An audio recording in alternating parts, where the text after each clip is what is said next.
चलिए अब अगला topic classification of elements and periodicity in properties, इसका नीट का अनसॉल्व शुरू करते हैं। जो न्यूमेरिकल है वो आपका शुरू करते हैं।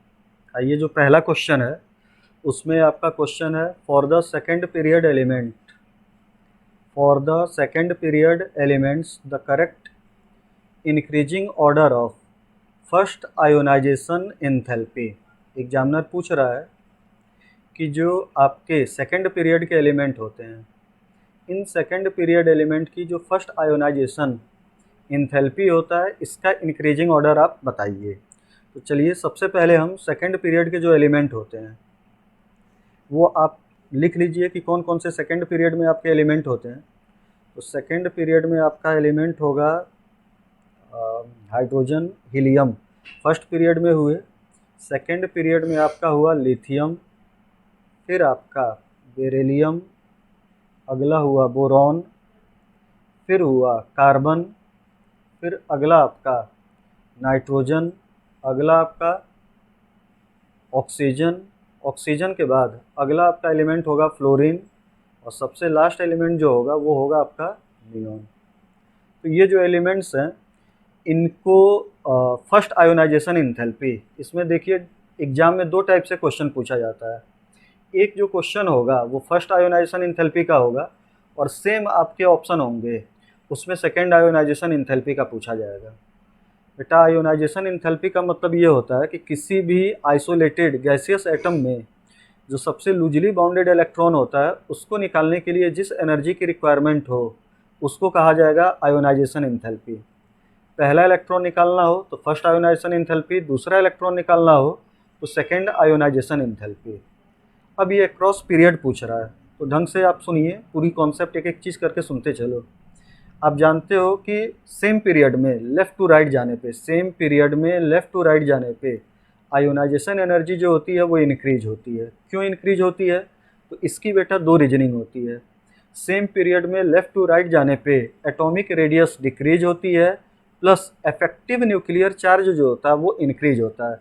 फिर से सुनो, सेम पीरियड में लेफ़्ट टू राइट जाने पे जो आपकी रेडियाई होती है, एटॉमिक रेडियाई होती है, वो डिक्रीज होती है, और बेटा जो आपका इफेक्टिव न्यूक्लियर चार्ज होता है वो क्या होता है? इंक्रीज होता है, जिसके कारण आयोनाइजेशन एनर्जी भी क्या होती है? इंक्रीज होती है। लेकिन बीच बीच में बेटा एक्सेप्शन होता है। जैसे एक्सेप्शन जो होता है वो देखा गया है कि सेकेंड ग्रुप के जो एलिमेंट होते हैं और जो बेटा आपके फिफ्थ ग्रुप के एलिमेंट होते हैं, सेकेंड ग्रुप में फुल फिल्ड कन्फिग्रेशन पाया जाता है, और यहाँ पे फिफ्थ ग्रुप में, 15th ग्रुप में, नाइट्रोजन फैमिली में हाफ फील्ड ऑर्बिटल पाया जाता है। मतलब ये भी स्टेबल कन्फिग्रेशन हुआ और ये भी स्टेबल कन्फिग्रेशन हुआ। तो एक आपका कॉन्सेप्ट होता है कि सेम पीरियड में लेफ़्ट टू राइट जाओ, और लेफ़्ट टू राइट जाने पे आपका एटॉमिक जो आयोनाइजेशन एनर्जी होती है वो इंक्रीज होती है। लेकिन जहाँ जहाँ पे बेटा फुल फील्ड या हाफ फील्ड कन्फिग्रेशन आता है वो कंडीशन हाईली स्टेबल होती है, और हाईली स्टेबल कंडीशन के कारण उनकी जो आयोनाइजेशन एनर्जी होती है वो अपने जस्ट आगे वाले एलिमेंट से क्या हो जाती है? ज़्यादा होती है। तो यहाँ पे बेटा बेरिलियम की जो फर्स्ट आयोनाइजेशन एनर्जी होगी वो बोरॉन से क्या होगी? ज़्यादा होगी, और नाइट्रोजन की जो होगी वो ऑक्सीजन से क्या होगी? ज़्यादा होगी। तो अब आपका सीरीज आ गया, लिथियम, लिथियम से ज़्यादा बोरॉन, बोरॉन से ज़्यादा बेरिलियम, बेरिलियम से ज़्यादा कार्बन, कार्बन से ज़्यादा ऑक्सीजन, ऑक्सीजन से ज़्यादा नाइट्रोजन, नाइट्रोजन से ज़्यादा फ्लोरीन, और सबसे ज़्यादा होगा नियॉन। तो ये आपका आंसर हुआ। सेकेंड पीरियड में जो फर्स्ट आयोनाइजेशन एनर्जी होती है उनकी इंक्रीजिंग ऑर्डर का बेटा ये ट्रेंड हुआ। अगर इन्हीं ऑप्शन में सेकेंड आयोनाइजेशन एनर्जी पूछता तो आप सबसे एक एक इलेक्ट्रॉन निकाल दो, और एक एक इलेक्ट्रॉन निकालने के बाद जितने इलेक्ट्रॉन बचते उनका कन्फिग्रेशन लिखते, और फिर ये रूल आप अप्लाइड कर लेते। फिर से सुनिए, सेम पीरियड में लेफ़्ट टू राइट जाने पे जनरली आयोनाइजेशन एनर्जी जो होती है वो इंक्रीज करती है, लेकिन जिस जिस जगह पे बेटा हाफ फील्ड, फुल फील्ड या स्टेबल कन्फिग्रेशन पाया जाए उन एटम की आयोनाइजेशन एनर्जी अपने जस्ट आगे वाले से क्या हो जाती है? ज़्यादा हो जाती है। आइए अगले क्वेश्चन पे, क्वेश्चन नंबर सेकेंड। अब यहाँ पे देखो, तो एग्जामिनर कह रहा है कि कई सारे आपका कॉलम दिया हुआ है, ये 2 कॉलम दिया हुआ है, कॉलम सेकंड, कॉलम फर्स्ट, और इसमें बेटा ये 4 उन्होंने बनाया हुआ है और फिर ये मैच करने के लिए कह रहा है कि आप मैच करो। इसमें देखिए डिफरेंट टाइप के ऑक्साइड दिए हुए हैं और ये आपका दिया हुआ है। सबसे पहले कुछ चीज़ें आप जान लीजिए, यहाँ पे न्यूट्रल ऑक्साइड दिया हुआ है। न्यूट्रल ऑक्साइड जो है, तो आप यहाँ पे हम आपको पीरियोडिक टेबल में वो सारे के सारे ऑक्साइड जो कि न्यूट्रल होते हैं वो आपको हम लिखा दे रहे हैं। तो पीरियोडिक टेबल में बेटा जो न्यूट्रल ऑक्साइड होता है वो आपका कार्बन मोनोऑक्साइड होता है, CO हुआ, NO हुआ, N2O हुआ, H2O हुआ और OF2 हुआ। फिर से देखो, पूरे पीरियोडिक टेबल में ये 5 ऑक्साइड जो होते हैं वो न्यूट्रल होते हैं, carbon monoxide, NO, N2O, H2O, OF2। Ammonia भी बेटा न्यूट्रल होता है, लेकिन अमोनिया जो होता है वो ऑक्साइड ना होके क्या होता है, हाइड्राइड होता है। तो ये आपके न्यूट्रल हुए। तो ये आपके न्यूट्रल ऑक्साइड जितने भी होते हैं वो हमने बता दिए। अब बेसिक दूसरा है और ये है आपका एसिडिक। जितने भी आपके मेटल होते हैं, मेटल के ऑक्साइड हो, मेटल के हाइड्रोक्साइड हो, वो आपके बेटा बेसिक नेचर के होते हैं। और जितने भी आपके नॉन मेटल होते हैं उनके ऑक्साइड, उनके हाइड्रोक्साइड जो होते हैं वो किस नेचर के होते हैं, एसिडिक नेचर के। फिर से देखिए, मेटल ऑक्साइड्स जो होते हैं वो बेसिक नेचर के होते हैं, नॉन मेटल ऑक्साइड जो होते हैं वो कैसे होते हैं, एसिडिक नेचर के, एम्फोटेरिक।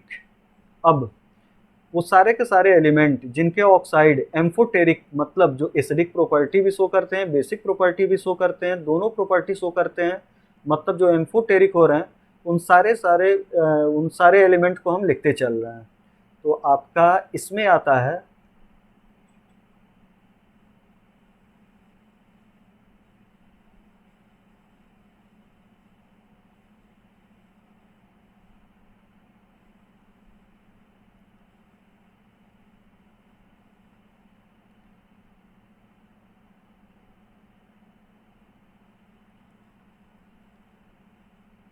अब सुनिए, पीरियोडिक टेबल में ये आपका Sb हुआ, आर्सेनिक हुआ, टिन हुआ, सिलिकॉन हुआ, लेड हुआ, बोरॉन हुआ, बेरिलियम हुआ, एल्युमिनियम हुआ, जिंक हुआ। इतने ये जो आपके बेटा एलिमेंट हमने लिखे हुए हैं, इतने ये जो एलिमेंट लिखे हुए हैं, इन सारे एलिमेंट के जो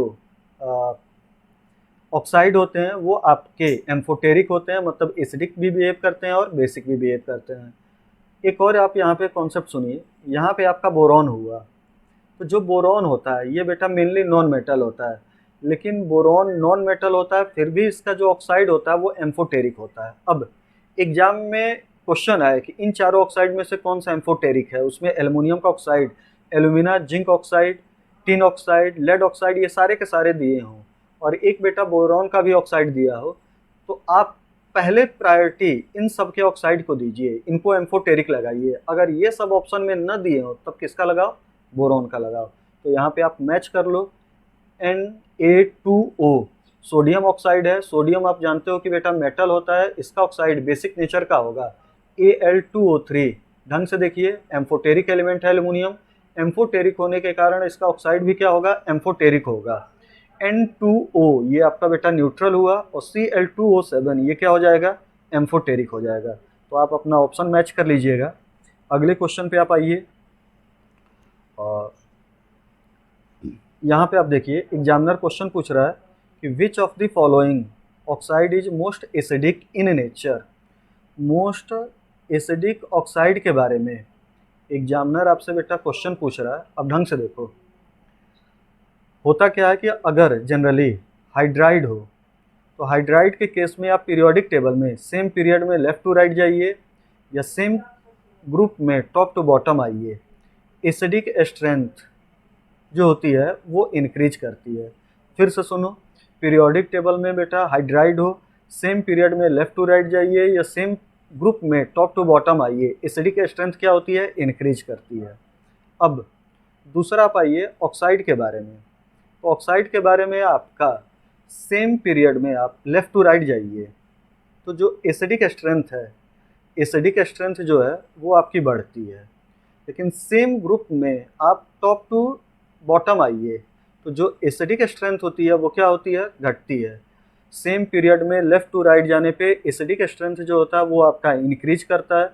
सेम ग्रुप में बेटा टॉप टू बॉटम आने पे एसिडिक स्ट्रेंथ जो होता है वो डिक्रीज करता है, लेकिन बेसिक स्ट्रेंथ क्या होता है, इंक्रीज करता है। अब एग्जामिनर आपसे कह रहा है कि इन चारों ऑक्साइड्स के केस में कौन मोस्ट एसिडिक है, तो ऊपर से नीचे आने पे बेरिलियम, मैग्नीशियम, कैल्शियम, बेरियम ये सारे के सारे सेम ग्रुप के हैं, और सेम ग्रुप में ऊपर से नीचे आने पे बेटा एसिडिक स्ट्रेंथ जो है वो डिक्रीज कर रही है। इसका मतलब मोस्ट एसिडिक जो होगा वो कौन होगा, बेरिलियम ऑक्साइड।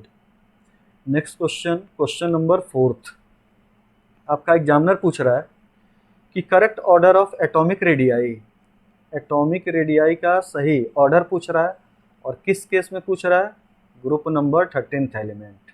अब आप ढंग से सोचो, तो ग्रुप नंबर 13th में पहला एलिमेंट बोरॉन होता है, दूसरा बेटा एल्युमिनियम होता है, तीसरा गैलियम होता है, चौथा इंडियम होता है, और लास्ट क्या होता है, thallium. Boron, aluminium, gallium, indium और आपका थैलियम।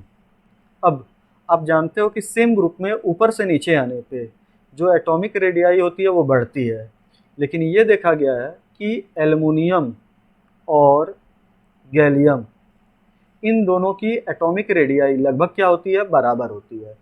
एल्युमिनियम और गैलियम की एटॉमिक रेडियाई लगभग बराबर होती है, या एल्युमिनियम की एटॉमिक रेडियाई थोड़ी सी ज़्यादा होती है और गैलियम की क्या होती है, कम होती है। एग्जाम में आंसर देगा तो इन्हीं दोनों में से देगा। थर्ड ग्रुप में सेम ग्रुप में ऊपर से नीचे जाने पे एटॉमिक रेडियाई जो होती है वो बढ़ती है, लेकिन बेटा थर्ड ग्रुप में एल्युमिनियम गैलियम के केस में ये देखा गया है कि इन दोनों की एटॉमिक रेडियाई लगभग बराबर होती है, या एल्युमिनियम की थोड़ी सी ज़्यादा होती है और गैलियम की क्या होती है, कम होती है। एग्जाम में क्वेश्चन पूछा जाए या इसकी रीजनिंग पूछी जाए कि ऐसा क्यों होता है, या एग्जाम में एग्जामिनर क्वेश्चन पूछे कि atomic radii of gallium is less than aluminium, ऐसा क्यों होता है, तो आप देखिए कि जो गैलियम होता है, गैलियम में 3D की सील्डिंग होती है, और आप जानते हो कि 3D की सील्डिंग जो होगी वो वीक होगी, और 3D की सील्डिंग वीक होगी, इसके कारण जो न्यूक्लियस का आउटर मोस्ट इलेक्ट्रॉन पे फोर्स ऑफ अट्रैक्शन होगा वो ज़्यादा होगा, और फोर्स ऑफ अट्रैक्शन ज़्यादा होगा तो साइज क्या हो जाएगी, छोटी हो जाएगी। तो एग्जाम में एग्जामिनर क्वेश्चन पूछे कि गैलियम की एटॉमिक रेडियाई एल्युमिनियम के लगभग बराबर होती है या एल्युमिनियम से कम हो जाती है, ऐसा क्यों, तो आंसर लगाइएगा due to weak shielding of 3D electron in gallium. गलती से आंसर ये न लगाना कि due to weak shielding of 3D electron in aluminium. Weak shielding gallium के केस में पाई जाती है, इसलिए इसका एटॉमिक रेडियाई क्या हो जाता है, कम हो जाता है। अगले क्वेश्चन पे आइए, क्वेश्चन नंबर 5। क्वेश्चन बेटा आपका है द एलिमेंट, और उसका एटॉमिक नंबर दिया हुआ है 114, has been discovered recently, it will belong to which of the following family, group and electronic configuration. अब एक आप देखिए, यहाँ पे हम आपको एक कॉन्सेप्ट बता रहे हैं, तो ढंग से ये कॉन्सेप्ट आप देखिए। डी ब्लॉक, और डी ब्लॉक में बेटा पहला group, third group, third group में अगर आप एलिमेंट के बारे में सोचिए तो स्कैंडियम हुआ, स्कैंडियम के नीचे यात्रियम हुआ, यात्रियम के नीचे लैंथनम हुआ, और लैंथनम के लास्ट में क्या हुआ, नीचे एक्टिनियम। आप जानते हो कि जो बेटा डी ब्लॉक होता है वो 3D सीरीज से शुरू होता है। 3D सीरीज मतलब पीरियड नंबर 4, ये आपका हो गया पीरियड नंबर 5, ये हो गया पीरियड नंबर 6, और ये हो गया period number 7। Total number of period कितने होते हैं, 7 होते हैं। अब थर्ड ग्रुप में डी ब्लॉक के थर्ड ग्रुप में 6th पीरियड में यहीं पे बेटा लैंथनम के साथ 14 और एलिमेंट होते हैं, जिनका एटॉमिक नंबर 58 से लेके 71 होता है। ऐसे ही 7th पीरियड में थर्ड ग्रुप में एक्टिनियम के साथ 14 एलिमेंट और होते हैं, जिनका एटॉमिक नंबर 90 से लेके कितना होता है, 103। और ये जो होते हैं इनको कहा जाता है लैंथेनॉइड और इनको क्या कहा जाता है, एक्टिनॉइड। फिर से सुनिए, long form of periodic table जो कि आपका बोहर्स ने दिया था वो आपका बेटा डी ब्लॉक में होता है। डी ब्लॉक में थर्ड ग्रुप में एलिमेंट आपका होगा स्कैंडियम, यात्रियम, लैंथेनम और एक्टिनियम। यहाँ पे पीरियड नंबर आप देखिए तो ये होगा 4th, 5th, 6th और 7th।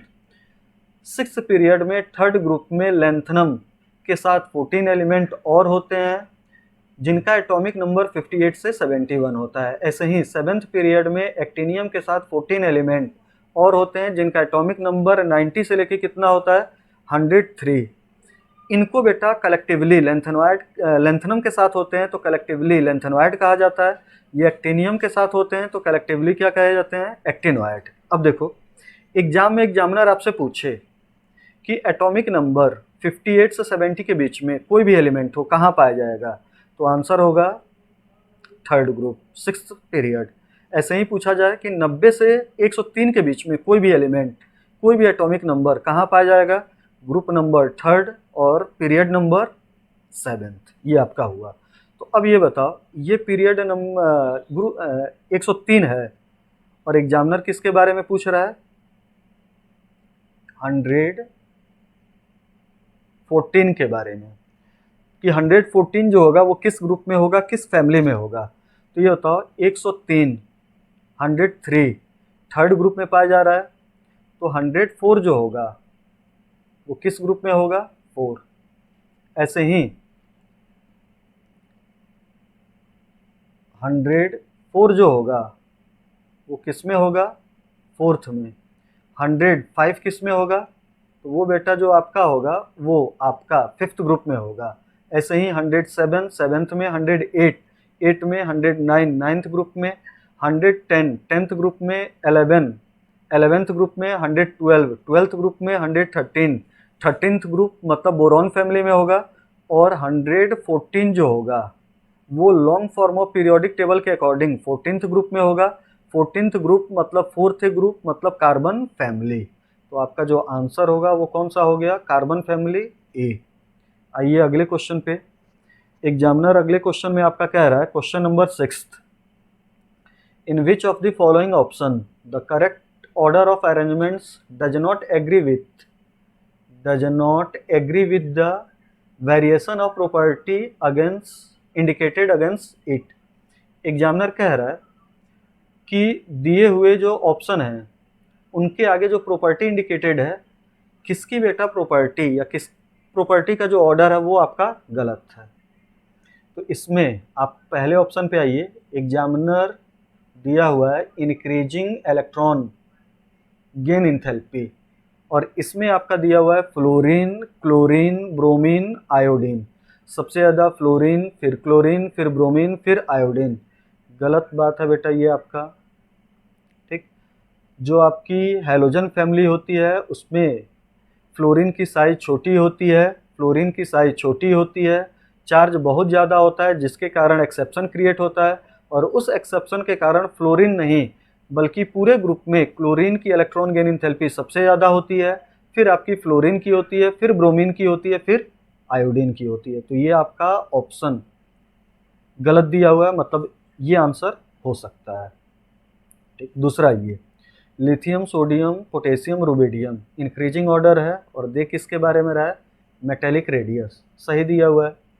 एस ब्लॉक में सेम ग्रुप में टॉप टू बॉटम आने पे जो मेटेलिक रेडियाई है या कोई भी रेडियाई होती है सेम ग्रुप में ऊपर से नीचे आने पे वो आपकी क्या होती है, इंक्रीज होती है। तो ये स्टेटमेंट सही है।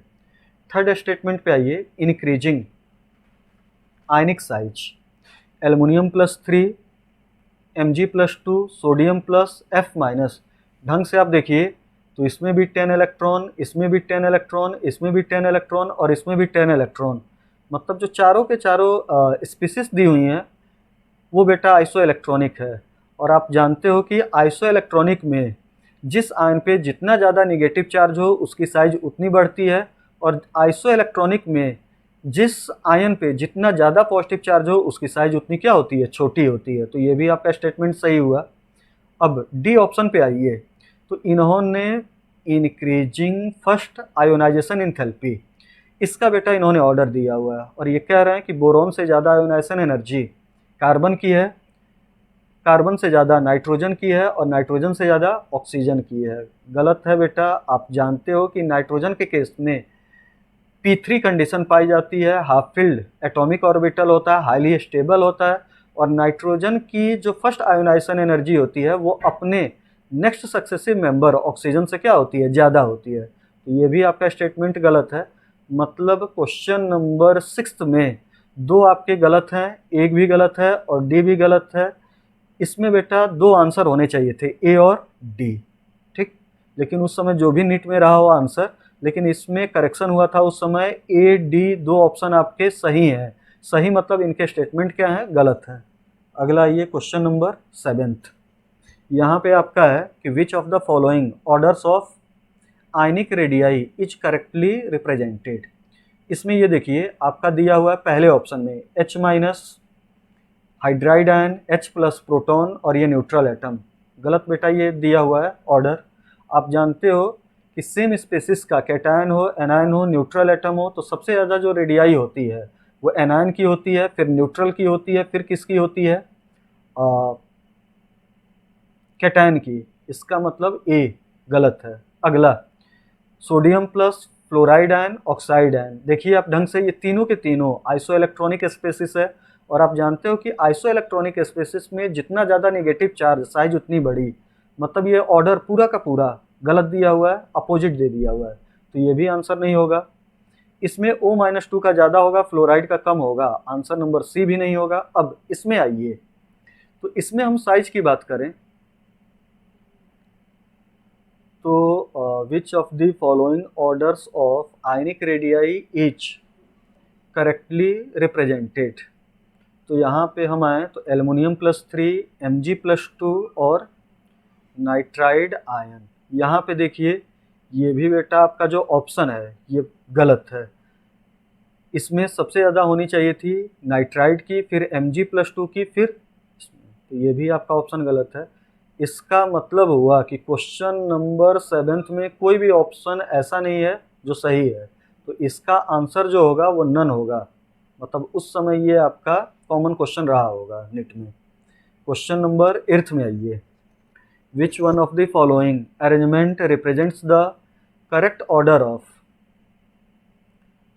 List negative, correct order of least negative to most negative electron gain enthalpy for carbon, calcium, aluminium, fluorine and oxygen. Examiner कह रहा है कि least negative to most negative electron gain enthalpy. चलिए, least negative most negative electron gain enthalpy, इसका मतलब क्या हुआ, अब ढंग से समझिए। इलेक्ट्रॉन गेन एंथैल्पी जो होती है वो बेटा मेनली निगेटिव आती है, निगेटिव क्वांटिटी आती है, ठीक, निगेटिव होती है। तो इसमें जो निगेटिव साइन होता है उसका मतलब होता है कि एनर्जी बाहर निकल रही है, बस मैग्नीट्यूड से कुछ भी लेना देना नहीं होता है। इलेक्ट्रॉन गेन एंथैल्पी में बेटा साइन जो होता है वो आपका माइनस में होता है। माइनस का मतलब ये हुआ, केवल और केवल इतना ही हुआ कि जो एनर्जी है वो आपकी निकल रही है। अब दो चीज़ सुनिए, जैसे इलेक्ट्रॉन गेन एंथैल्पी की आप डेफिनेशन जो भी है वो आप सोचिए, आउटर मोस्ट सेल में इलेक्ट्रॉन आके जुड़े, किसी भी न्यूट्रल आइसोलेटेड गैसेस एटम के आउटर मोस्ट सेल में इलेक्ट्रॉन आके जुड़े और जुड़ने पे बेटा न्यूक्लियस उस पर फोर्स ऑफ अट्रैक्शन लगाएगा और उस प्रोसेस में जो एनर्जी निकलेगी उसको कहा जाएगा इलेक्ट्रॉन गेन एंथैल्पी। आने वाले इलेक्ट्रॉन पे बेटा न्यूक्लियस जितना ज़्यादा फोर्स ऑफ अट्रैक्शन लगाएगा, निकलने वाली एनर्जी उतनी ज़्यादा होगी, मतलब इलेक्ट्रॉन गेन एंथैल्पी उतनी ज़्यादा होगी। तो एग्जामिनर इस क्वेश्चन में सिंपली आपसे जानना चाहता है कि दिए हुए ऑप्शन में सबसे ज़्यादा इलेक्ट्रॉन गेन एंथैल्पी किसकी होगी। तो आप इस क्वेश्चन में ढंग से ऑप्शन देखिए, carbon, calcium, aluminium, fluorine, oxygen. Carbon, fluorine, oxygen ये आपके बेटा सेकेंड पीरियड के होंगे, जबकि कैल्शियम और एल्युमिनियम ये नेक्स्ट पीरियड के होंगे। और आप जानते हो कि सेम पीरियड में ऊपर से नीचे सेम पीरियड में लेफ़्ट टू राइट जाओ तो इलेक्ट्रॉन गेन एंथैल्पी जो होती है वो आपकी इंक्रीज होती है, जबकि टॉप टू बॉटम आने पे डिक्रीज होती है। तो सबसे पहले सबसे ज़्यादा जो हुआ वो हुआ फ्लोरीन, फ्लोरीन से कम ऑक्सीजन और ऑक्सीजन से कम कार्बन। अब अगले पे हम आए, पहले इतना ही में आप ऑप्शन चेक कर लीजिए कि इस कौन कौन से ऑप्शन में दिया हुआ है। तो फ्लोरीन कार्बन दे दिया है, फ्लोरीन कैल्शियम ये होगा नहीं, फ्लोरीन ऑक्सीजन कार्बन। अब इसके बाद बेटा एल्युमिनियम और कैल्शियम, तो ये आपका ऑप्शन डी 8th क्वेश्चन में ये सही होगा। अगले क्वेश्चन में आइए, एग्जामिनर पूछ रहा है identify the wrong statement in the following. Examiner कह रहा है कि दिए हुए चारों स्टेटमेंट में से कौन सा बेटा स्टेटमेंट गलत है। पहला, among isoelectronic species smaller the positive charge on the cation, smaller is the ionic radius. Examiner कह रहा है कि कैटायन पे पॉजिटिव चार्ज की मात्रा जितनी कम होगी, आयनिक रेडियस उतना बेटा छोटा होगा। गलत स्टेटमेंट यही है। अभी हमने कहा कि कई सारी आइसोइलेक्ट्रॉनिक स्पीशीज हो, तो बेटा जिस आइसोइलेक्ट्रॉनिक में नेगेटिव चार्ज की मात्रा जितनी ज़्यादा होती है उसकी साइज उतनी बड़ी होती है, और जिस कैटायन पे पॉजिटिव चार्ज की मात्रा जितनी ज़्यादा होती है उसकी साइज क्या हो जाती है, उतनी ही छोटी। अगर बेटा पॉजिटिव चार्ज की मात्रा ज़्यादा है तो साइज छोटी होगी, और यहाँ पे कह रहा है कि पॉजिटिव चार्ज की मात्रा कम तो साइज छोटी। इसका मतलब ये स्टेटमेंट जो है वो गलत है, मतलब यही आंसर होना चाहिए। आइए अगला देख लें, among isoelectronic species greater the negative charge on the anion, larger is the ionic radius, सही है। Atomic radius of element increases as one moves down the first group of the periodic table, सही है। ऊपर से नीचे आई है same group में, तो रेडियाई जो होती है वो बढ़ती है। Among radius of elements decreases as one moves across from left to right in the periodic table, सही बात है। सेम पीरियड में लेफ्ट टू राइट जाइए तो एटॉमिक रेडियस क्या होती है, डिक्रीज होती है। अगला ये question number 10th। Question number 10th में कह रहा है कि what is the value of electron gain enthalpy of sodium ion if first ionization energy of sodium each. ठीक, एग्जामिनर कह रहा है कि सोडियम आयन पे हम एक इलेक्ट्रॉन ले जाके ऐड करें और न्यूट्रल सोडियम एटम बने, तो ये देखिए ये जो इलेक्ट्रॉन होगा वो सोडियम आयन के आउटर मोस्ट सेल में ऐड होगा, फोर्स ऑफ अट्रैक्शन लगेगा न्यूक्लियस का इसके ऊपर, और उस प्रोसेस में बेटा एनर्जी बाहर निकलेगी। तो जो एनर्जी बाहर निकलेगी वो कितनी होगी, और इसके लिए एग्जामिनर ने हिंट दिया हुआ है कि जब सोडियम को हम सोडियम प्लस में कन्वर्ट कर रहे हैं, तो इस प्रोसेस में सोडियम को सोडियम प्लस में कन्वर्ट कर रहे हैं, तो एक इलेक्ट्रॉन निकालना होगा, और उस इलेक्ट्रॉन को निकालने के लिए एनर्जी दी जा रही है, और वो जो एनर्जी दी जा रही है वो कितनी है, 5.1 इलेक्ट्रॉन वोल्ट। तो अब देखो सोडियम से एक इलेक्ट्रॉन निकालना है तो एनर्जी देनी पड़ रही है 5.1 इलेक्ट्रॉन वोल्ट। तो बेटा इसका अपोजिट सोडियम आयन को एक इलेक्ट्रॉन दे और वो सोडियम में चेंज हो, तो ये देखो सोडियम से सोडियम आयन बनाना है तो एनर्जी देनी पड़ रही है 5.1।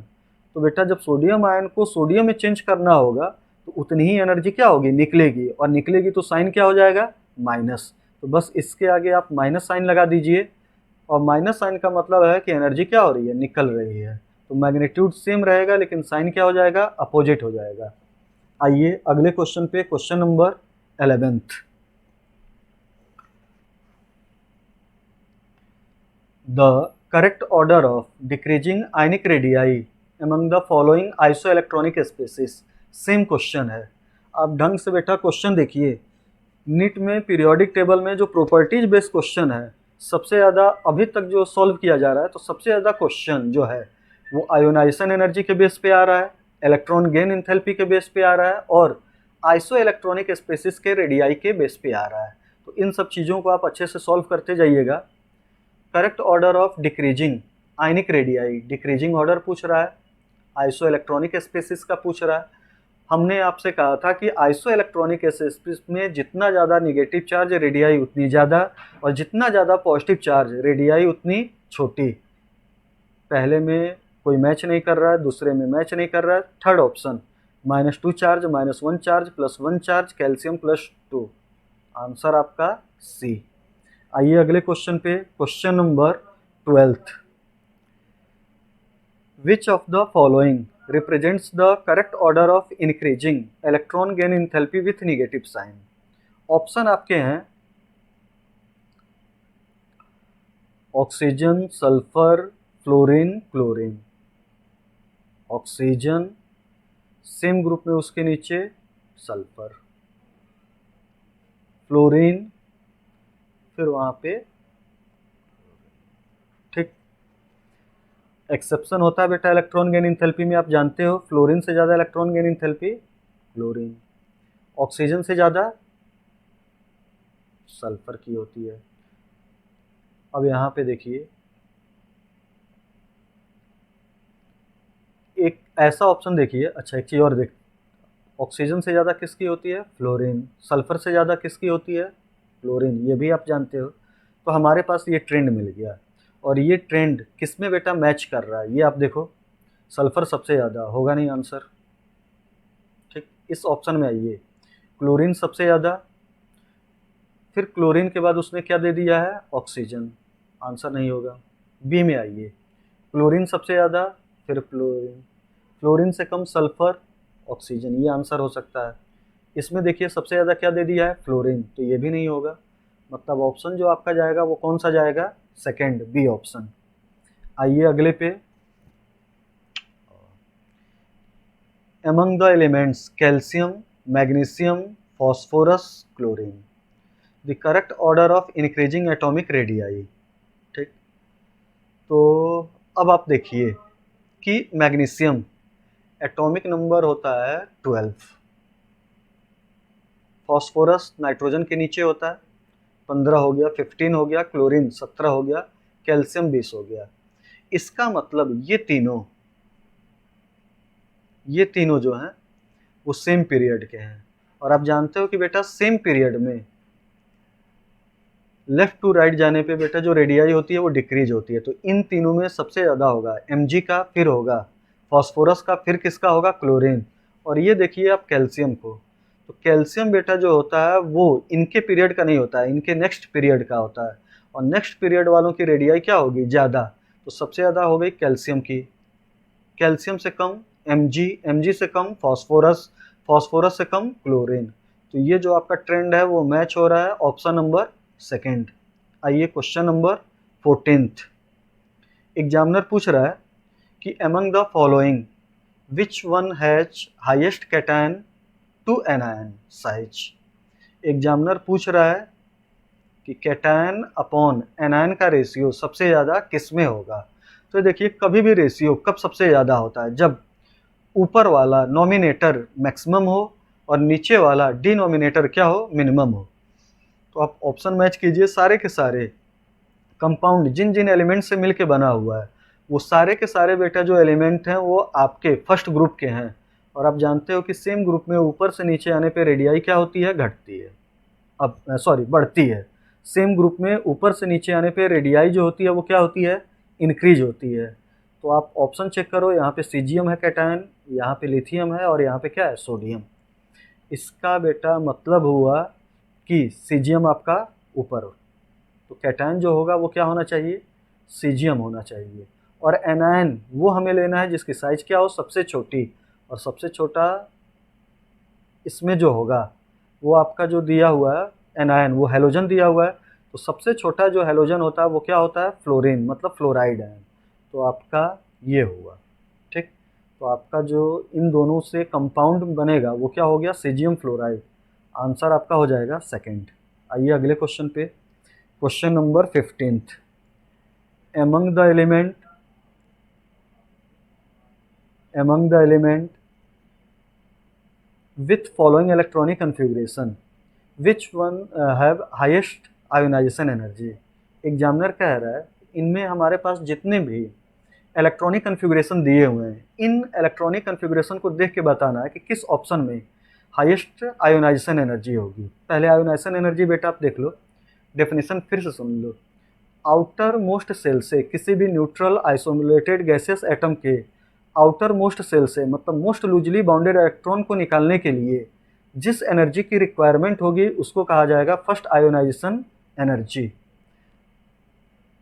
तो यहाँ पे बेटा 3p 2 से निकालना है, यहाँ पे 4p से निकालना है, यहाँ पे 3p 1 से निकालना है और यहाँ पे 3p 3 से निकालना है। अब देखो इन तीनों ऑप्शन में A C D तीन ऑप्शन में जो इलेक्ट्रॉन निकालना है वो तीसरे सेल से निकालना है, जबकि सेकंड ऑप्शन में जो इलेक्ट्रॉन निकालना है वो फोर्थ सेल से निकालना है।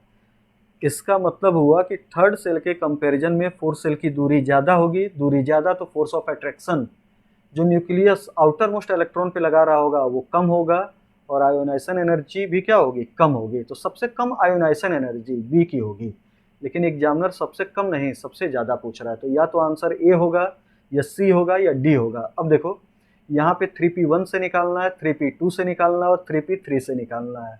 आप जानते हो कि 3p3 कंडीशन हाईली स्टेबल है, ठीक, और हाईली स्टेबल कंडीशन से इलेक्ट्रॉन को निकालना हो तो बहुत ज़्यादा एनर्जी देनी पड़ेगी, मतलब आयोनाइजेशन एनर्जी बहुत क्या होगी, ज़्यादा होगी। तो ऑप्शन आपका जो सही होगा वो कौन सा होगा, डी होगा। आइए अगले क्वेश्चन पे, question number 16। Which one of the following arrangements does not give the correct picture against is?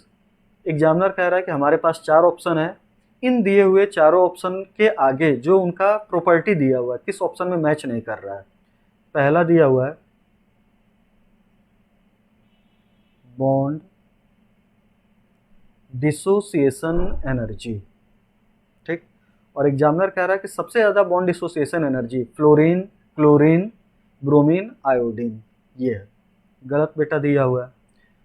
Exception होता है, सबसे ज़्यादा बॉन्ड डिसोसिएशन एनर्जी क्लोरीन की होती है, फिर ब्रोमीन की होती है, फिर फ्लोरीन की होती है, फिर किसकी होती है, आयोडीन की। रट जाइएगा, ये सिंगल क्वेश्चन भी हो सकता है एग्जाम का। 7th ग्रुप में हैलोजन फैमिली में सबसे ज़्यादा बॉन्ड डिसोसिएशन एनर्जी क्लोरीन की होगी, फिर ब्रोमीन की होगी। रीजनिंग वही है कि साइज फ्लोरीन की छोटी होती है, चार्ज ज़्यादा होता है, जिसके कारण ये एक्सेप्शन प्रोड्यूस होता है। क्लोरीन की सबसे ज़्यादा बॉन्ड डिसोसिएशन एनर्जी होती है, फिर ब्रोमीन की होती है, फिर फ्लोरीन की होती है, फिर आयोडीन की होती है। अब यहाँ पे बेटा दूसरा जो पूछ रहा है वो इलेक्ट्रोनेगेटिविटी, तो ये आपका पहला वाला आंसर सही है। दूसरे में देखिए फ्लोरीन की इलेक्ट्रोनेगेटिविटी सबसे ज़्यादा, फिर chlorine, bromine, iodine same group में ऊपर से नीचे आओ तो घटती है विदाउट एक्सेप्शन, सही है, ठीक। तो ये जो आपका स्टेटमेंट है वो सही है। सी में आइए, oxidizing power fluorine, chlorine, bromine, iodine. Electrochemical series देखिए तो सबसे ज़्यादा इलेक्ट्रोकेमिकल सीरीज में सबसे नीचे जो बेटा रिडक्शन पोटेंशियल के बेस पे होता है फ्लोरीन होता है, मतलब फ्लोरीन पूरे पीरियोडिक टेबल का मोस्ट स्ट्रॉन्ग ऑक्सीडाइजिंग एजेंट होता है, ऑक्सीडाइजिंग पावर मैक्सिमम होती है। Fluorine, chlorine, bromine, iodine, trend सही है। अगला जो ट्रेंड दिया हुआ है वो दिया हुआ है इलेक्ट्रॉन गेन इंथैल्पी। अब आप आइए, अभी आपको बताया था कि फ्लोरीन की साइज छोटी, चार्ज बहुत ज़्यादा, जिसके कारण एक्सेप्शन होता है, और उस एक्सेप्शन के कारण सबसे ज़्यादा इलेक्ट्रॉन गेन इंथैल्पी क्लोरीन की होती है, फिर फ्लोरीन की होती है, फिर ब्रोमीन की होती है, और फिर किसकी होती है, आयोडीन। ढंग से देखो, बॉन्ड डिसोसिएशन एनर्जी सबसे ज़्यादा क्लोरीन, ब्रोमीन, तब फ्लोरीन, जबकि इलेक्ट्रॉन गेन इंथैल्पी सबसे ज़्यादा क्लोरीन, फिर फ्लोरीन, फिर ब्रोमीन, फिर आयोडीन। तो ये आपका हुआ, मतलब ये भी आपका आंसर क्या है, और ट्रेंड सही नहीं है। तो आपका जो है जहाँ पे ट्रेंड सही नहीं है वो आपका ए में मैच हो रहा है, डी में मैच हो रहा है, मतलब बेटा ये भी जो क्वेश्चन है वो डाउटफुल नीट 2008 का है, इसमें एक नहीं दो दो आंसर सही हैं, ए है और क्या है, डी है। अच्छा, ये एक और क्वेश्चन यहाँ पे देखिए, एग्जामिनर आपसे पूछेगा, ढंग से सुनिए, कि पीरियोडिक टेबल में या हैलोजन फैमिली में क्लोरीन की इलेक्ट्रॉन गेन इंथैल्पी ज़्यादा होती है और फ्लोरीन की कम होती है, फिर भी बेटा जो फ्लोरीन होता है उसकी ऑक्सीडाइजिंग पावर ज़्यादा होती है, क्लोरीन की ऑक्सीडाइजिंग पावर कम होती है, ऐसा क्यों, यही क्वेश्चन होगा। एग्जामिनर आपसे कहेगा कि electron gain enthalpy of chlorine is greater than fluorine, but oxidizing power of fluorine is greater than chlorine, क्यों, ऐसा ये रीजनिंग उसका पूछेगा। तो ढंग से देखिए, जो बेटा ऑक्सीडाइजिंग पावर होता है वो कभी भी आपका बेटा ये जो रिडक्शन पावर होता है वो कभी भी इलेक्ट्रॉन गेन इंथैल्पी के बेस पे डिसाइड नहीं होता है। उसको डिसाइड करने के लिए जो लिया जाता है वो आपकी जो इलेक्ट्रोकेमिकल सीरीज होती है, इलेक्ट्रोकेमिकल सीरीज में जो रिडक्शन पोटेंशियल का ट्रेंड होता है या जो ऑक्सीडेशन पोटेंशियल का ट्रेंड होता है, जो ई नॉट की वैल्यू होती है उसके बेस पे होती है। और आईपीएससी के अकॉर्डिंग जो बेटा इलेक्ट्रोकेमिकल सीरीज है जो रिडक्शन पोटेंशियल के बेस पे है, उसमें सबसे ज़्यादा मतलब सबसे नीचे फ्लोरीन होता है। और फ्लोरीन बेटा रिड्यूस होता है फ्लोरीन माइनस। और आप जानते हो कि इस रिडक्शन के लिए जो रिडक्शन पोटेंशियल होती है वो पॉजिटिव में होती है, मैक्सिमम होती है। और बेटा जो भी आपका मैग्नीट्यूड हो वो होता है। इसका मतलब इलेक्ट्रोकेमिकल सीरीज में फ्लोरीन की रिड्यूस होने की प्रॉपर्टी सबसे ज़्यादा होती है। और जो बेटा जितनी आसानी से रिड्यूस होता है वो उतनी ही आसानी से दूसरों को क्या करता है, ऑक्सीडाइज। इसका मतलब सबसे ज़्यादा ऑक्सीडाइजिंग पावर या मोस्ट स्ट्रॉन्ग ऑक्सीडाइजिंग एजेंट कौन होगा, फ्लोरीन होगा। तो बेटा कभी भी आंसर फ्लोरीन पीरियोडिक टेबल में मोस्ट स्ट्रॉन्ग ऑक्सीडाइजिंग एजेंट होता है या उसकी ऑक्सीडेशन पावर सबसे ज़्यादा होती है, तो आपका आंसर आए क्योंकि फ्लोरीन की इलेक्ट्रोनिगेटिविटी सबसे ज़्यादा होती है, गलत हुआ, ये आंसर नहीं होगा। इलेक्ट्रोनिगेटिविटी ज़्यादा होती है, इलेक्ट्रॉन गेन इंथैल्पी ज़्यादा होती है, ये भी आंसर नहीं होगा। Fluorine most strong oxidizing agent होता है, उसके लिए आंसर होगा कि इलेक्ट्रोकेमिकल सीरीज के अकॉर्डिंग फ्लोरीन की जो रिडक्शन पोटेंशियल होती है वो पॉजिटिव में सबसे क्या होती है, ज़्यादा होती है। अगला ये आप क्वेश्चन नंबर 17। फिर से बेटा ये देखो आइसो इलेक्ट्रॉनिक स्पेसिस हैं, इनकी साइज का ट्रेंड ये पूछ रहा है। ठीक, तो यहाँ पे आपका जो भी ऑप्शन हो मैच, मेरे हिसाब से आज ये दूसरी बार क्वेश्चन रिपीट हो रहा है। जितना ज़्यादा निगेटिव चार्ज उतना ज़्यादा एटॉमिक रेडियाई, जितना ज़्यादा पॉजिटिव चार्ज उतनी कम एटॉमिक रेडियाई। मेरे अकॉर्डिंग जो आंसर होगा वो कौन सा हो जाएगा, सी हो जाएगा। अगले में आइए क्वेश्चन नंबर 18। एग्जामिनर पूछ रहा है with which of the following electronic configuration an atom has lowest ionization enthalpy. तो लोएस्ट आयोनाइजेशन इंथैल्पी पूछ रहा है। अब यहाँ पे देखिए, यहाँ पे बेटा इलेक्ट्रॉन 2p से निकलना है, यहाँ भी 2p से निकलना है, यहाँ भी 2p से निकलना है, लेकिन यहाँ पे जो आउटर मोस्ट इलेक्ट्रॉन है वो निकालना है 3s। और आप जानते हो कि थर्ड सेल जो होता है वो सेकेंड सेल के कंपैरिजन में दूर होता है। दूर होने के कारण ये जो आउटर मोस्ट इलेक्ट्रॉन है इस पे न्यूक्लियस के द्वारा लगने वाला फोर्स ज़्यादा होगा और फोर्स कम होगा। और फोर्स कम होगा तो बेटा आयोनाइजेशन एनर्जी भी क्या होगी, कम होगी। तो ऑप्शन जो होगा, जो आंसर होगा वो आपका कौन सा हो जाएगा, सेकंड। आइए अगला क्वेश्चन, क्वेश्चन नंबर 19। एग्जामिनर कह रहा है which one of the following ionic species has greatest proton affinity to form stable compound. Examiner पूछ रहा है कि ये जो चार ऑप्शन है, चारों के चारों एनायन हैं, इन चारों एनायन में से किस एनायन की प्रोटॉन H+ एक्सेप्ट करने की टेंडेंसी सबसे ज़्यादा है। चलिए क्वेश्चन अच्छा है लेकिन क्वेश्चन सिंपल है। आपको बेटा इस टाइप का कभी भी क्वेश्चन है, चार एनायन दिया हो, निगेटिवली चार्ज एनायन दिया हो और पूछे कि इन चारों में से किसकी प्रोटॉन एफिनिटी, प्रोटॉन को बेटा जो डोनेट करता है वो एसिड होता है, प्रोटॉन को जो एक्सेप्ट करता है वो क्या होता है, बेस होता है। और इसमें एग्जामिनर ग्रेटेस्ट प्रोटॉन एफिनिटी मतलब पूछ रहा है कि इन चारों में किसमें बेसिक कैरेक्टर सबसे ज़्यादा होगा। तो जब भी इस टाइप का क्वेश्चन आए सबसे पहले आप क्या करो कि सब पे H+ दे दो और H+ देने के बाद सबका क्या बना लो, एसिड। तो हमने सब पे H+ दिया, एसिड बना लिया, तो ये हुआ अमोनिया। ट्रेंड के हिसाब से देखो पीरियोडिक टेबल में, फिर HS- उस पर दे दिया, यहाँ नहीं होगा, अमोनिया के बाद वाटर होगा और वाटर के नीचे H2S होगा। फिर बेटा यहाँ पे आपका F-, ये हुआ HF और इसके नीचे यहाँ पे HI। तो ये हमने पीरियोडिक टेबल के अकॉर्डिंग ट्रेंड लिख दिया। अब आप इसमें देखिए कि सबसे स्ट्रॉन्ग एसिड कौन है। तो ये देखो इधर से इधर जाने पे हाइड्राइड के केस में एसिडिक स्ट्रेंथ बढ़ी, टॉप टू बॉटम जाने पे भी बढ़ी, मतलब ये जो चारों ऑप्शन है उनमें सबसे स्ट्रॉन्ग एसिड HI हुआ और सबसे वीक एसिड जो हुआ वो अमोनिया हुआ। अब आप बेटा एक जानते हो कंजुगेट एसिड बेस पेयर में जो जितना वीक होता है उसका लिविस एसिड या लिविस बेस उतना ही क्या होता है, स्ट्रॉन्ग होता है। तो यहाँ पे अमोनिया सबसे वीक एसिड, तो अमोनिया ने बेटा एक H+ निकाला, NH2- बनाया, बेस बनाया, तो अमोनिया सबसे वीक एसिड होगा, तो इसका जो कंजुगेट बेस होगा NH2- ये सबसे स्ट्रॉन्ग होगा, मतलब इसकी बेसिक स्ट्रेंथ सबसे ज़्यादा होगी, प्रोटॉन के लिए एफिनिटी भी क्या होगी, सबसे ज़्यादा होगी। आंसर कौन सा हो जाएगा, पहला। फिर से सुनो, कभी भी एग्जाम में 4 ऑप्शन हो, चारों एनायन हो और उन एनायन की बेटा प्रोटॉन एफिनिटी, प्रोटॉन कैप्चर करने की क्षमता या बेटा बेसिक कैरेक्टर पूछा जाए, कभी भी न्यूक्लियोफिलिक कैरेक्टर नहीं, बेसिक कैरेक्टर पूछा जाए, तो आप क्या करो कि सबको H+ दो। H+ देने के बाद वो एसिड बनेंगे, चारों की एसिडिक स्ट्रेंथ कंपेयर करो, जो सबसे स्ट्रॉन्ग एसिड होगा उसका कंजुगेट बेस सबसे वीक होगा और जो सबसे वीक एसिड होगा उसका कंजुगेट बेस सबसे क्या होगा, स्ट्रॉन्ग होगा। तो ये आपका कॉन्सेप्ट हुआ। अगले क्वेश्चन पे आइए, question number 20।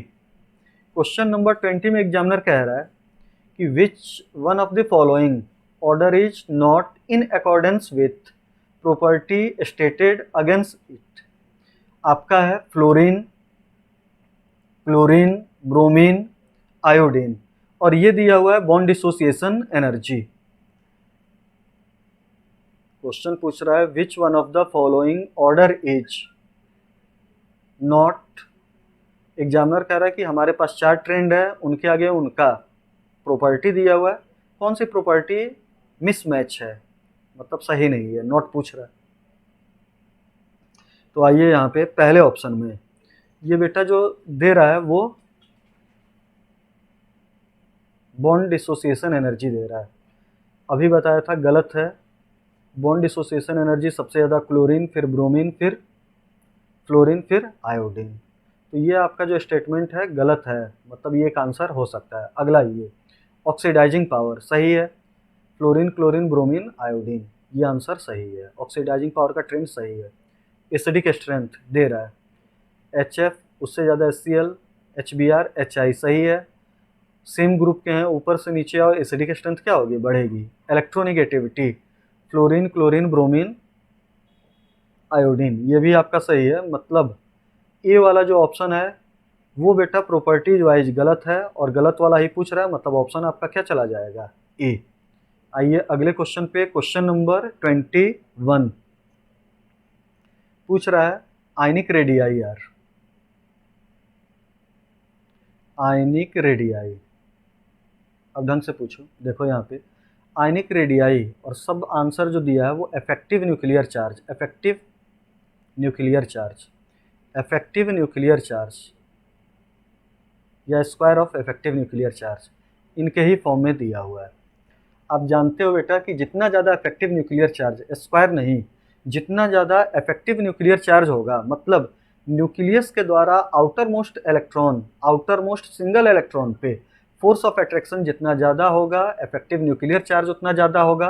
Force of attraction ज़्यादा, इफेक्टिव न्यूक्लियर चार्ज ज़्यादा, साइज उतनी क्या हो जाएगी, छोटी हो जाएगी। इसका मतलब हुआ कि इफेक्टिव न्यूक्लियर चार्ज और जो आयनिक रेडियाई होती है वो एक दूसरे के क्या होती है, इन्वर्सली प्रोपोर्शनल, स्क्वायर के नहीं होती है, केवल और केवल नॉर्मल इन्वर्सली प्रोपोर्शनल होती है। तो आपका ऑप्शन ए सही है। अगले क्वेश्चन पे आइए, क्वेश्चन नंबर 22 पूछ रहा है ये बेटा आयन दिया हुआ है, आइसो इलेक्ट्रॉनिक कह रहा है कि है, और आयनिक रेडियाई का ट्रेंड पूछ रहा है। ठीक, फिर वही सिंपल क्वेश्चन, सारे के सारे आइसो इलेक्ट्रॉनिक हैं। जिस आइसो इलेक्ट्रॉनिक में बेटा चार्ज जितना ज़्यादा, सॉरी नेगेटिव चार्ज जितना ज़्यादा, साइज उतनी ज़्यादा, और बेटा पॉजिटिव चार्ज जितना ज़्यादा होगा तो साइज उतना क्या होगा, कम होगा। Significant increase from oxide to aluminium +3 गलत है। Significant decrease from oxide to aluminium +3 ये बेटा सही कह रहा है। Increase from oxide to fluoride गलत कह रहा है। Decrease from oxide to fluoride यहाँ तक तो सही है statement. And then increase from sodium to aluminium, इतना वाला बेटा इसमें सही है, लेकिन ये वाला जो है वो क्या है, गलत है। तो आपका ए सी डी गलत है, केवल और केवल बी स्टेटमेंट वो क्या है, सही है। तो आपका आंसर चला जाएगा सेकंड। अगले पे आप आइए, question number 23, which of the following order is wrong. यहाँ पे एग्जामिनर कह रहा है कि ये जो चार हैं जो प्रॉपर्टी दी हुई है उसमें कौन सी प्रॉपर्टी गलत है। पहला प्रॉपर्टी जो दे रहा है वो एसिडिक स्ट्रेंथ दे रहा है। अब यहाँ पे देखिए, अमोनिया, फॉस्फीन, आर्सेनिक, हाइड्राइड, तीनों के तीनों जो होते हैं वो सेम ग्रुप के होते हैं। और आप जानते हो कि हाइड्राइड के केस में सेम ग्रुप में ऊपर से नीचे आने पे जो बेटा आपकी एसिडिक स्ट्रेंथ होती है वो क्या होती है, इंक्रीज। तो ये सही है। स्टेटमेंट क्या पूछ रहा है, रॉन्ग स्टेटमेंट पूछ रहा है। अब अगला यहाँ पे देखिए, लिथियम, ये बेटा आयोनाइजेशन पोटेंशियल का ट्रेंड पूछ रहा है। लिथियम से ज़्यादा बेरिलियम, बोरॉन, गलत बेटा। सेकेंड ग्रुप थर्ड ग्रुप के बीच में एक्सेप्शन हो जाता है। एक्सेप्शन क्या, रूल बता चुके हैं आपको। यहाँ पे लिथियम से ज़्यादा बोरॉन, बोरॉन से ज़्यादा बेरिलियम होना चाहिए था। तो ये आपका जो आंसर है, स्टेटमेंट है, रॉन्ग है। रॉन्ग स्टेटमेंट होने के कारण आंसर कौन सा चला जाएगा, सेकंड। अब यहाँ पे हम मैच कर लें इनको भी। तो इसमें आप देखिए, ये Al2O3, MgO, sodium oxide, potassium oxide, और पूछ क्या रहा है, बेसिक स्ट्रेंथ। ठीक, यहाँ पे बेटा मैग्नीशियम, ये जो होता है ये सोडियम के आगे होता है, और सोडियम के जस्ट नीचे क्या होता है, पोटेशियम। आप जानते हो कि सेम ग्रुप में ऊपर से नीचे आने पे ऑक्साइड की एसिडिक स्ट्रेंथ घटती है लेकिन बेसिक कैरेक्टर क्या होता है, बढ़ता है। तो ये बेटा इन दोनों में, ये देखो सेम ग्रुप के हैं, फर्स्ट ग्रुप के हैं, नीचे वाले की बेसिक कैरेक्टर ज़्यादा, ऊपर वाले की कम। अब ये देखो, ये फर्स्ट ग्रुप का है और ये सेकेंड ग्रुप का है, मतलब ये अगले पीरियड का है, नेक्स्ट पीरियड का है, और ये दूसरे पीरियड का है, पीरियड कह रहे हैं, ग्रुप का है। तो ये दोनों सेम पीरियड के हुए, लेकिन सेम पीरियड में बेटा Na2O की जो बेसिक कैरेक्टर होगी वो ज़्यादा होगी और MgO की क्या होगी, कम होगी। लेफ्ट टू राइट जाने पे एसिडिक कैरेक्टर बढ़ता है, बेसिक कैरेक्टर क्या होता है, कम होता है। तो Na2O की बेसिक कैरेक्टर जो होगी वो ज़्यादा होगी, MgO की क्या होगी, कम। और एल्यूमिना जो होता है बेटा, ये ना तो एसिड होता है, एसिड भी होता है, बेस भी होता है, मतलब एम्फोटेरिक होता है। और एम्फोटेरिक की एसिडिक कैरेक्टर की बात करो, बेसिक कैरेक्टर की बात करो, एम्फोटेरिक की एसिडिक कैरेक्टर सारे एसिड से कम होती है, बेसिक कैरेक्टर भी सारे बेस से क्या होती है, कम होती है। अब लास्ट वाले ऑप्शन में बेटा आयनिक रेडियस दिया हुआ है। आयनिक रेडियस में आप देखिए, lithium, sodium, potassium, rubidium, caesium same group के दिए हुए हैं। बिना एक्सेप्शन आप जानते हो कि बेटा फर्स्ट ग्रुप में टॉप टू बॉटम जाने पे रेडियाई क्या होती है, इंक्रीज होती है। आइए अगला क्वेश्चन नंबर 24, फिर से देखिए 24 नंबर क्वेश्चन में फर्स्ट आयोनाइजेशन एनर्जी पूछ रहा है और element beryllium, boron, carbon, nitrogen, oxygen दिया हुआ है। रट गया होगा अभी तक। इसमें बेटा जो आंसर होगा सबसे ज़्यादा सबसे कम होगा बोरॉन का, उससे ज़्यादा बेरिलियम का, बेरिलियम से ज़्यादा कार्बन का, कार्बन से ज़्यादा ऑक्सीजन का, और सबसे ज़्यादा जो इलेक्ट्रॉन गेन आयोनाइजेशन पोटेंशियल होगी वो किसकी होगी, नाइट्रोजन। तो मैच कर लो किस ऑप्शन में है, बोरॉन, बोरॉन से ज़्यादा बेरिलियम, बेरिलियम से ज़्यादा कार्बन, कार्बन से ज़्यादा नाइट्रोजन, नाइट्रोजन से ज़्यादा ऑक्सीजन। नहीं, बोरॉन, बेरिलियम, बेरिलियम से ज़्यादा कार्बन, कार्बन से ज़्यादा ऑक्सीजन, ऑक्सीजन से ज़्यादा नाइट्रोजन। तो आपका फर्स्ट ऑप्शन जो है वो क्या है, सही है। आइए अगला क्वेश्चन, क्वेश्चन नंबर 5 फिर से बेटा पूछ रहा है कि कौन सा गलत स्टेटमेंट है। ये आपका क्वेश्चन पूछा जा रहा है। पहले ऑप्शन में कह रहा है कि bond energy of fluorine less than chlorine, bond energy of fluorine greater than chlorine. बेटा ये स्टेटमेंट आपका जो है गलत है। क्लोरीन की बॉन्ड एनर्जी ज़्यादा होती है, फ्लोरीन की कम होती है, मतलब एक ही आंसर होगा। Electronegativity of fluorine greater than chlorine, ये सही है। Fluorine is most oxidizing than chlorine, ये भी बेटा सही है। Electron affinity of chlorine greater than fluorine, ये भी बेटा आपका सही है। तो आंसर कौन सा चला जाएगा, फर्स्ट। अगले क्वेश्चन पे आइए, question number 26, which of the following elements has maximum electron affinity. फिर वही seventh group, electron affinity, fluorine की साइज छोटी, चार्ज बहुत ज़्यादा, जिसके कारण एक्सेप्शन होता है। फ्लोरीन मोस्ट की इलेक्ट्रॉन एफिनिटी सबसे ज़्यादा ना होके सबसे ज़्यादा 7th ग्रुप में किसकी हो जाती है? क्लोरीन की। आंसर आपका कौन सा जाएगा? सी। आइए अगले क्वेश्चन पे। Question number 27। First ionization potential of beryllium and boron is. Examiner कह रहा है कि बेरिलियम और बोरॉन में फर्स्ट आयोनाइजेशन पोटेंशियल किसका ज़्यादा होगा।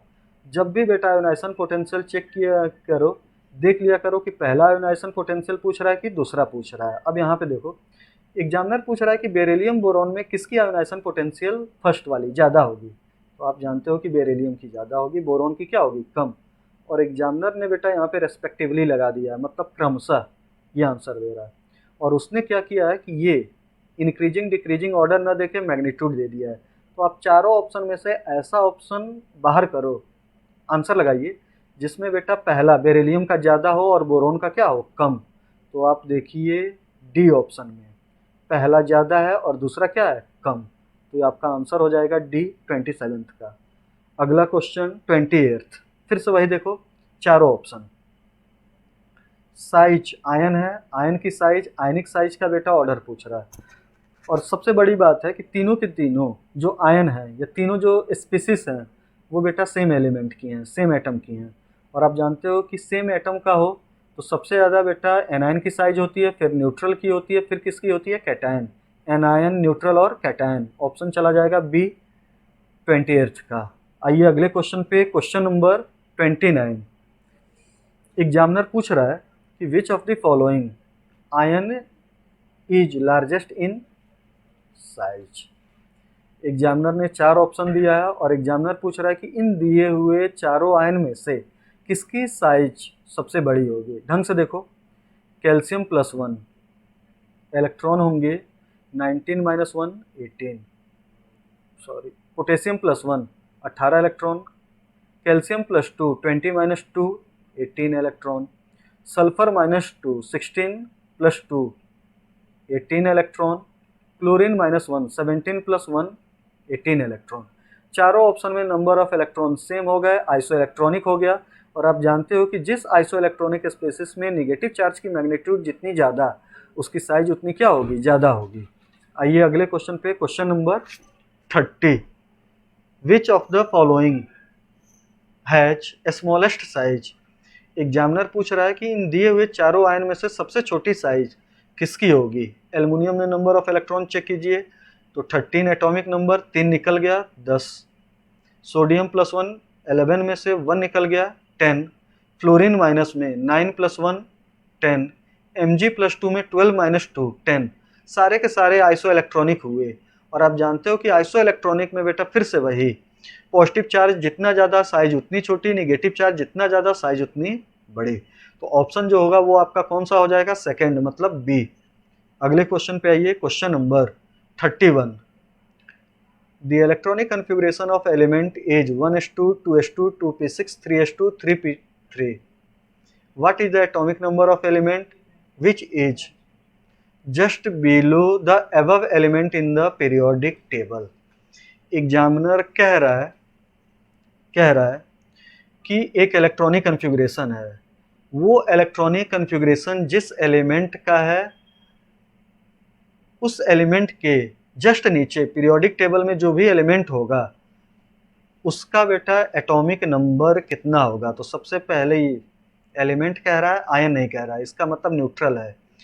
और न्यूट्रल में आप देखिए तो जो आपका इलेक्ट्रॉन होगा वही एटॉमिक नंबर होगा।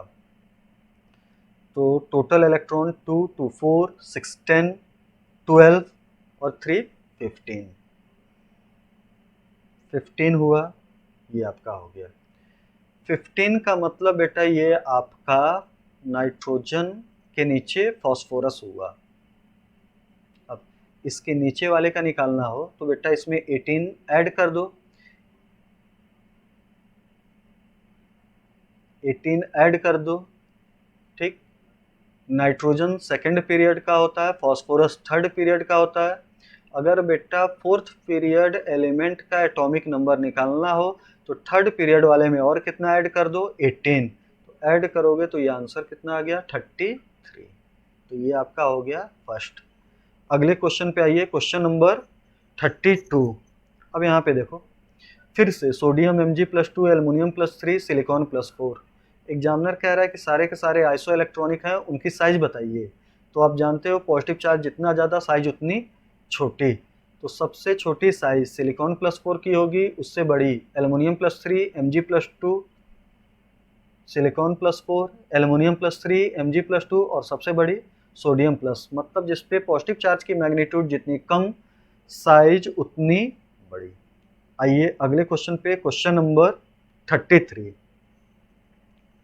क्वेश्चन नंबर 33 देखिए, if atomic number of an element is 33, it will be paste in periodic table. Examiner पूछ रहा है कि एक एलिमेंट है, वो बेटा जिसका एटॉमिक नंबर 33 है, पीरियोडिक टेबल में ये किस ग्रुप में होगा, ये आंसर ग्रुप के फॉर्म में पूछ रहा है। अब देखिए, अभी 2 क्वेश्चन पहले आया था, लेकिन उस क्वेश्चन से बेटा आप इसको रिलेट न कीजिए। मान लो कि ये नीट में आइसोलेटेड टाइप का क्वेश्चन आ रहा है कि एटॉमिक नंबर इतना है, कहाँ पे होगा पीरियोडिक टेबल में। तो इसके लिए हमने आपको कल या पिछले लेक्चर में एक तरीका बताया था। आप जीरो ग्रुप कन्फर्म याद रखो कि जीरो ग्रुप जो होता है उनका एटॉमिक नंबर क्या होता है, नाम क्या होता है। जीरो ग्रुप में बेटा आपका हीलियम, हीलियम से जस्ट नीचे नियॉन, नियॉन से जस्ट नीचे आर्गन, आर्गन से जस्ट नीचे क्रिप्टन, क्रिप्टन से जस्ट नीचे जिनॉन, और जिनॉन से जस्ट नीचे क्या होगा, रेडॉन। रेडॉन बेटा जो होता है वो आर नहीं, क्या होता है, आर एन। अब यहाँ पे आइए, हीलियम जो हुआ उसका एटॉमिक नंबर कितना हुआ, 2। नियॉन उसमें 8 जोड़िए 10, आर्गन में 8 और जोड़िए 18, क्रिप्टन का निकालने के लिए 18 और जोड़िए 36,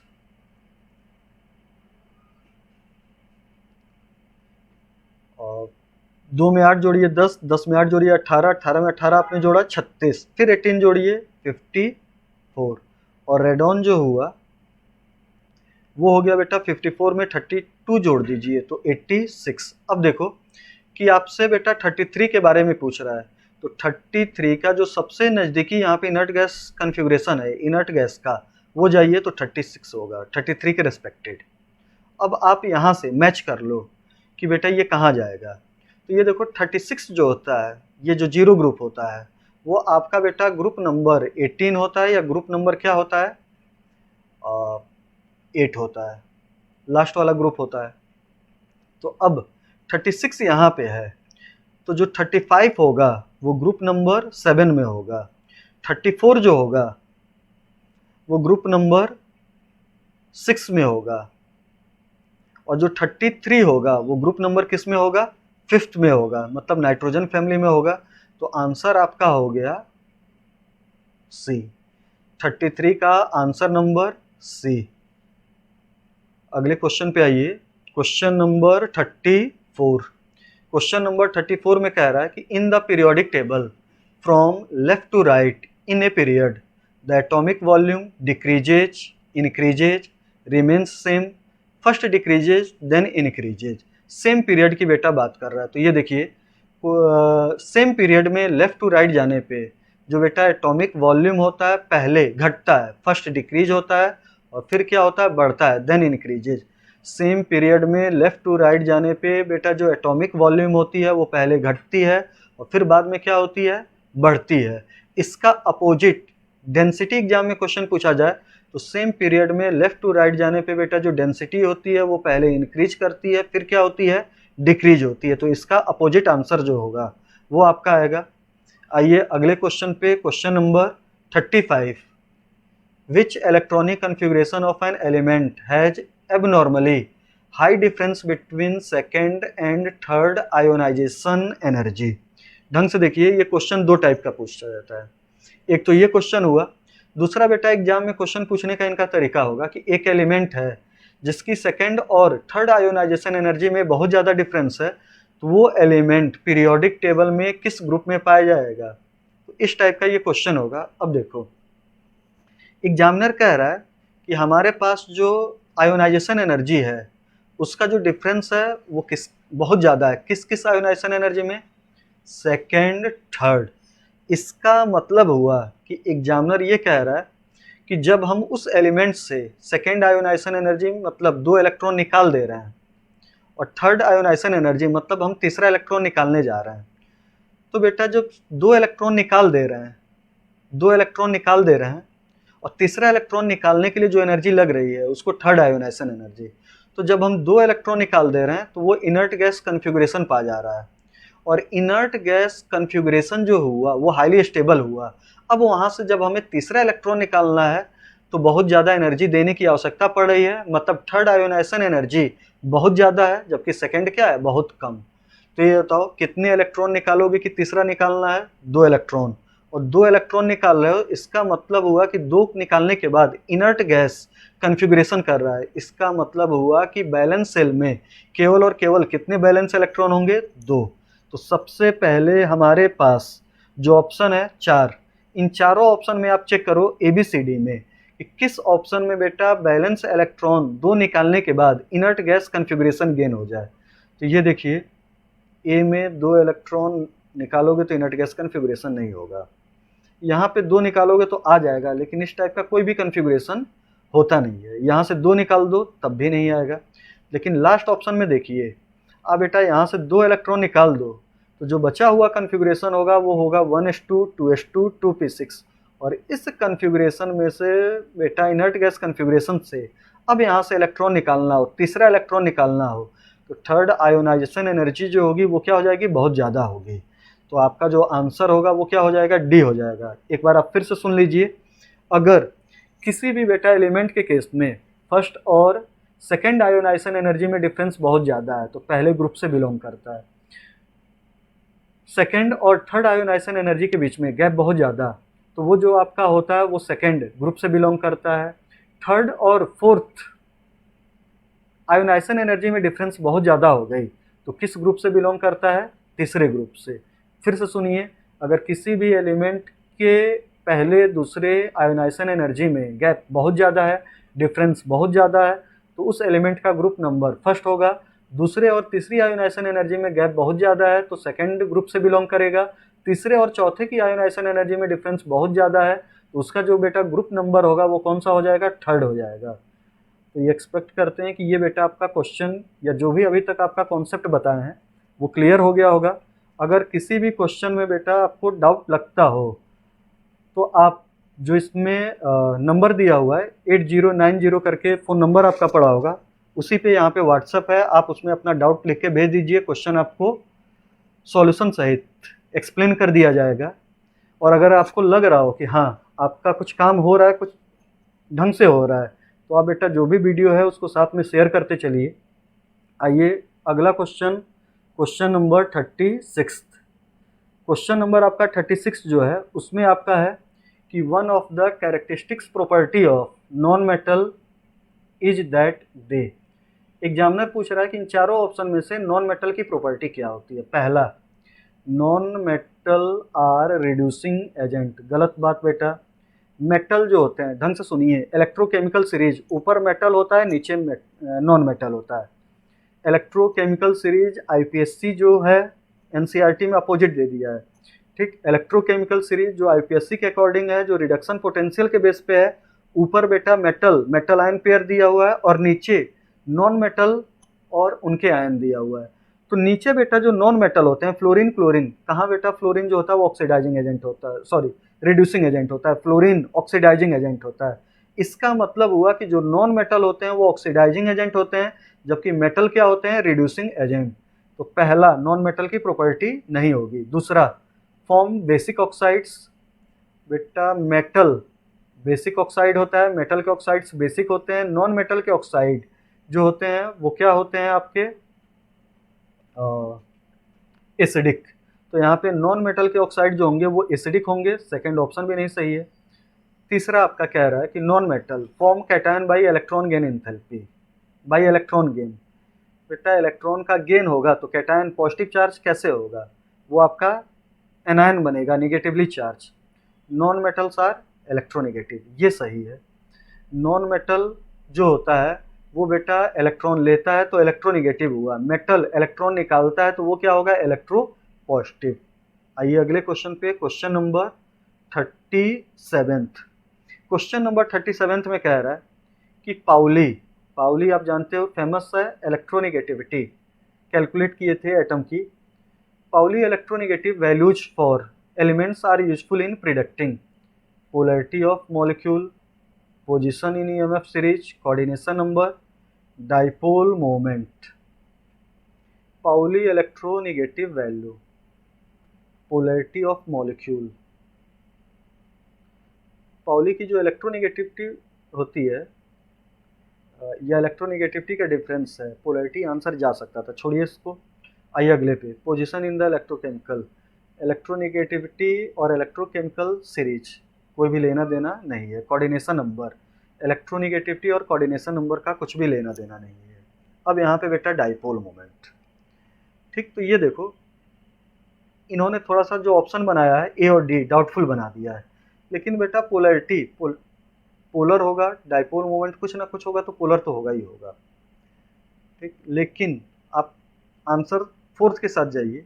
अगर बेटा हमें किसी भी चीज़ की इलेक्ट्रोनेगेटिविटी मालूम है वो पोलर है कि नॉन पोलर है ना, मतलब डाइपोल उसका होगा कि नहीं होगा ये हम क्लियर कट बता सकते हैं। तो आपका आंसर जो होगा वो डी हो जाएगा। और कई बार हम आपको बता चुके हैं कि जैसे हमारे पास कोई भी एक कंपाउंड है और उसमें दो एटम है, मतलब बाइनरी टाइप का कंपाउंड है, और उन बाइनरी टाइप कंपाउंड में दो एटम के बीच में इलेक्ट्रोनेगेटिविटी डिफरेंस जो है वो 1.9 से कम है, तो जो कंपाउंड होगा वो बेटा कोवैलेंट नहीं होगा, प्रीडोमिनेंटली कोवैलेंट होगा, मतलब कोवैलेंट कैरेक्टर जितना ज़्यादा होगा 1.9 से इलेक्ट्रोनेगेटिविटी डिफरेंस जितनी कम होती जाएगी कोवैलेंट कैरेक्टर उतना ज़्यादा होता जाएगा।